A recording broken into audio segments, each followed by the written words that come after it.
School जहाँ हम अलग अलग चीज़ें सीखते, जहाँ हमको हमारे पक्के दोस्त मिलते और जहाँ हम अक्सर खुश रहते। शायद स्कूल एक हमारा दूसरा घर बन जाता है, लेकिन क्या हो अगर से वही स्कूल हॉन्टेड हो और उसी स्कूल में आपके साथ पैरानॉर्मल एक्टिविटी होने लग जाए और आप इस बारे में किसी को बताओ तो कोई आपकी बातों में विश्वास ही ना करे। कुछ ऐसा ही 16 साल की प्रीति के साथ हो रहा था।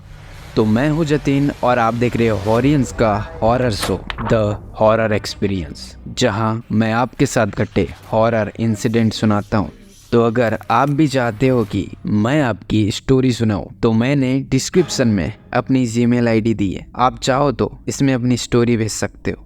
तो हाँ, ऐसी ये मेरी पहली वीडियो है, तो किसी ने अपनी स्टोरी मुझसे शेयर नहीं किया था, तो आज की ये स्टोरी मैंने रेडिट से उठाई है। तो ये स्टोरी दो लड़कियों के आसपास घूमती है जिनका नाम वहाँ मेंशन नहीं था। तो इस स्टोरी के लिए अपन उनका नाम एज्यूम करते कि उस लड़की का नाम प्रीति था और उसकी दोस्त का प्रगति। ये बात 2016 की है, जब प्रीति महज 16 साल की थी। उनके स्कूल की सेकेंड बिल्डिंग का कंस्ट्रक्शन जस्ट अभी कंप्लीट हुआ था।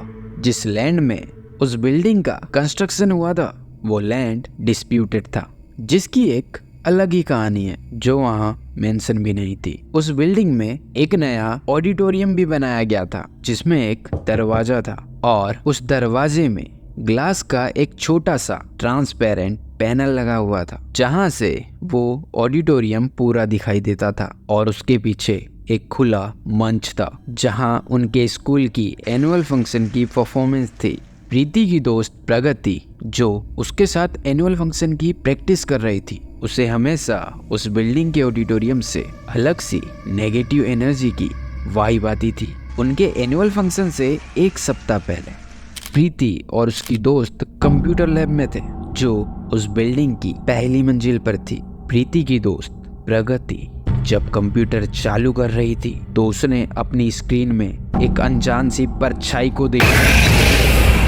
उसको देख के मानो प्रगति कुछ मिनट के लिए सदमे में खड़ी हो गई, पर प्रीति ने सोचा ये प्रगति का महज एक वहम है। पर एनुअल फंक्शन की रात कुछ ऐसा हुआ जिसने प्रीति को इस बात पर विश्वास करने में मजबूर कर दिया। एनुअल फंक्शन की रात प्रीति और उसकी दोस्त, जो दोनों एक सीनियर बैच से थे, इस वजह से उनकी परफॉर्मेंस आखिरी रखी गई थी। इनकी परफॉर्मेंस होने के बाद ये सब वेटिंग रूम में बैठे थे और यूजुअली बातें कर रहे थे कि परफॉर्मेंस कितना अच्छा रहा एंड ब्ला ब्ला ब्ला। रात के लगभग 10 बज चुके थे। प्रीति और प्रगति और उनकी एक और दोस्त वॉशरूम गए थे। वॉशरूम ऑडिटोरियम के जस्ट बगल में ही था और वहाँ पूरा अंधेरा था। पर जैसे ही वो वहाँ पहुँचे, उन्होंने देखा कि ऑडिटोरियम की लाइट चालू हो चुकी है। वो उस दरवाजे के ग्लास के पैनल से देख सकते थे। वो इस बात से बहुत डर गए क्योंकि उनके वहाँ पहुँचने से पहले उस कमरे में साफ अंधेरा था और वेटिंग रूम को छोड़कर सारे कमरे बंद थे। क्योंकि रात बहुत हो चुकी थी, इसलिए किसी के अंदर जाने का कोई रास्ता नहीं था। प्रीति अपनी दोस्त प्रगति का कंधा पकड़कर एक कदम पीछे हट गई और प्रगति ने उस दूसरी दोस्त को आगे बढ़ने से रुकने के लिए कहा। वो लोग इतना डर गए थे कि वो उस बिल्डिंग के बाहर पूरी ताकत से भागे। उस वक्त उनके पास कोई फोन भी नहीं था, पर किस्मत से उनके पेरेंट्स बाहर डिनर कर रहे थे और उनके क्लास के ज़्यादातर लोग वहीं मौजूद थे। फिर प्रीति और उसकी दोस्त ने वो सारी बातें बताई, पर किसी ने इनका विश्वास नहीं किया। और थोड़े देर बाद इनको याद आता है कि जान बचाने के चक्कर में इन्होंने बैग को वहीं छोड़ दिया था, जो इनके साथ थोड़ी देर पहले हुआ था। उससे ये लोग काफ़ी डर चुके थे और बैग वापस लाने की हालत में तो नहीं थे। एक लड़का जो वहीं मौजूद था, उसने बैग लाने का फैसला किया और वापस आते समय उसने कहा, ऑडिटोरियम की लाइट और वो खिड़की दोनों तो बंद है।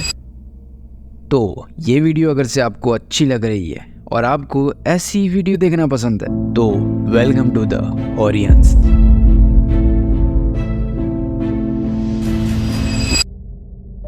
क्या आपको मालूम है, समुद्र के किनारे एक बीच पर कई सालों से इंसानों के कटे हुए पैर मिल रहे हैं। ये पैर किसके हैं? इनको कौन मार रहा है? क्या ये काम डीप ओशन में रहने वाले किसी मॉन्स्टर का है या फिर किसी सीरियल किलर का?